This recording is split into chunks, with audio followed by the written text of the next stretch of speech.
La primera piedra se puso en 2008. Para 2015 ya habían pasado 7 años en el que no se puso un ladrillo en la estructura de lo que pudiera ser la refinería. Ahora sí, contésteme la pregunta. ¿Por qué, si ahora es tan necesaria, no se hizo en los 9 años? 8 años es muy poquito tiempo para una inversión tan grande y tan necesaria para el país. Decir que porque en 8 años perdón, no se hizo, si me da un segundito. nunca más la vamos a hacer, no es la refinería de Esmeraldas. para el país. La refinería de Esmeraldas se construyó en 4 años. Empezó en 1974, y esa historia me la sé al dedillo porque yo nací en ese año. Se construyó en 1974, empezó y se terminó en 1978.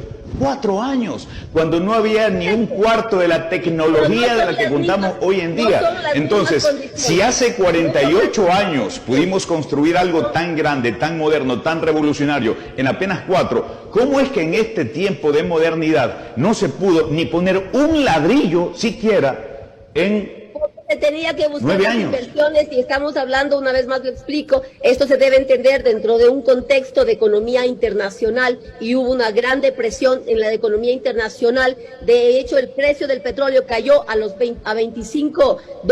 Nosotros el costo para sacar el barril de petróleo es más alto de lo que nosotros pagábamos. Más bien, nosotros invertíamos de nuestro bolsillo para sacar el petróleo del suelo y venderlo perdiendo dinero por no perder los mercados. Ahora, ¿pero eso qué tiene que ver con que no hayan construido la refinería en 9 años? No entiendo.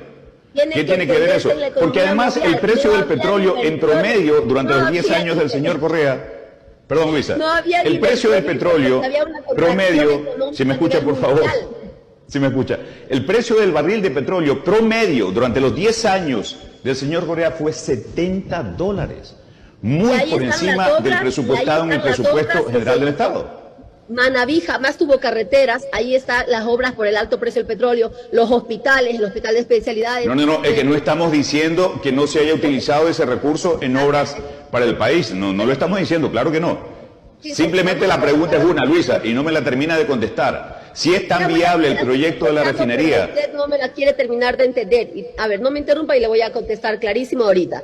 Mire, decir que porque en 8 o 9 años no se pudo hacer, perfecto, digamos que no se pudo hacer, y que porque en 8 o 9 años, en 15 años, ya, no se pudo hacer, ¿eso acaso impide que el día de hoy busquemos inversionistas para hacer esa refinería que tanto requiere el país para superar la dependencia de la importación de combustibles y que esa obra tiene que ser hecha en la provincia de Manabí? ¿Dónde estamos los manabitas que no defendemos que se construya esa obra en nuestra provincia? Entonces, ¿dónde está el amor que tenemos por nuestra provincia? ¿Y dónde está el amor que tenemos por nuestra patria? Son miles de millones de dólares que pagamos por importar combustibles. Es necesaria la construcción de una refinería. Si no se hizo nunca, señores, bueno, no se hizo. Ahora hay que buscar los inversionistas para hacer esa obra tan necesaria para el país.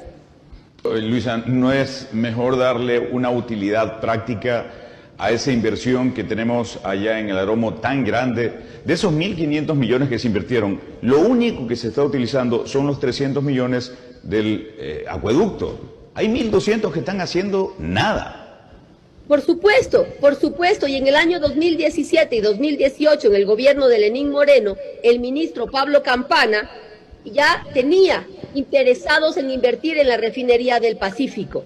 Ya existió a nivel mundial muchísimas personas, empresarios, países interesados en invertir. La mejor utilidad que se le puede dar a ese terreno es optimizarlo a través de la construcción de una refinería, porque para eso fue hecho y para eso está construido, para eso está preparado el suelo, las licencias ambientales y muchísimas otras que Luisa, se tienen que comprar. A propósito de eso, pero el gobierno del señor Correa, que fue, perdón, le decía, el gobierno del señor Correa, que fue el mentalizador de este proyecto, y le repito, no dudo que haya existido la mejor intención al momento de crearlo, no la construyó en 8 años. Desde el momento que puso la primera piedra hasta el momento que dejó el poder, pasaron, ¿qué 8? Pasaron 9 años.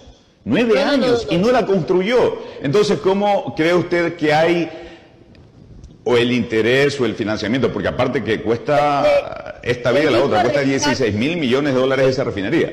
Entonces, en un momento que no había pandemia, que el mundo no estaba sumido en la crisis económica que eso ha derivado, ¿es viable realmente la ejecución de ese proyecto?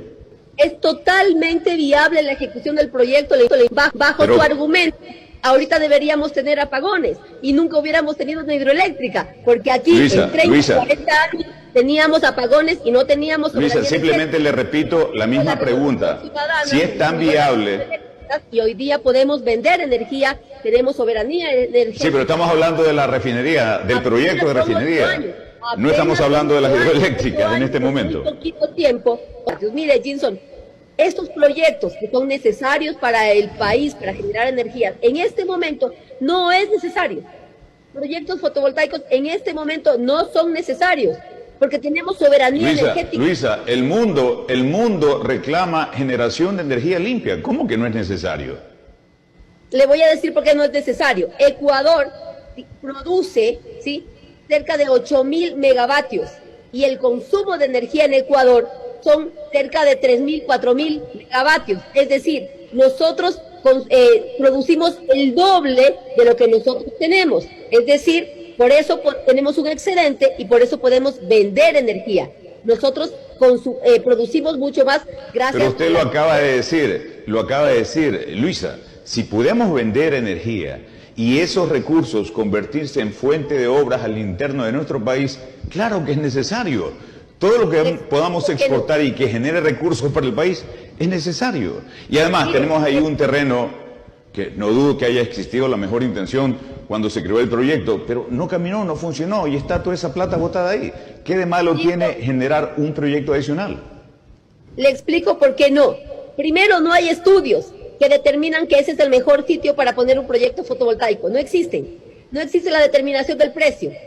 El costo que vamos a pagar los ecuatorianos es el doble de lo que producimos en la energía. A ver, no entiendo ahí. A ver, Luisa, perdón, tengo que interrumpirla. Es que la única empresa que distribuye energía en el Ecuador es CENEL. No importa qué compañía venga a montar esa planta. Esa compañía lo comercializará con CENEL y es CENEL quien nos va a vender a nosotros la energía al precio que ya pagamos. Es absurdo pretender que porque la generación se da a través de energía solar y no hidráulica, eso va a incrementar los costos. No tiene sentido. Claro que incrementa los costos, totalmente. El precio para el usuario en el país, el precio de energía en el país es en promedio 3.5 centavos de dólar.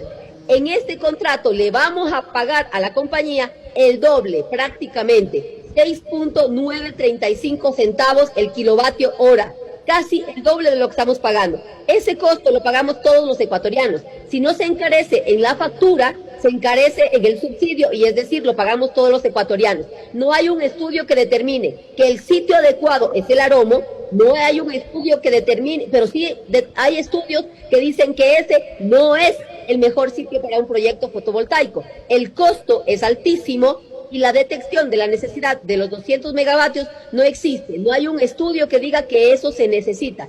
Sí hay, en cambio, para otro tipo de proyectos, para hidroeléctricas y para proyectos que pueden ser beneficiosos para el país, para generar más energía y para vender más energía todavía. Totalmente de acuerdo en eso. Pero en el Aromo y un proyecto fotovoltaico ni siquiera existen los estudios para haber otorgado para haber sacado la licitación para este proyecto. Y ojo, sacan la licitación, entregan a la empresa, sacan el proceso, firman ya la licitación, adjudican y después de adjudicado cambian el plan maestro para incluir el proyecto del Aromo dentro del plan maestro de electricidad. Es decir, buscaron primero otorgar el negocio a alguien y luego regularizarlo. Aquí, posiblemente, si se firma ese contrato, habrá un delito penal de peculado. Yo le repito...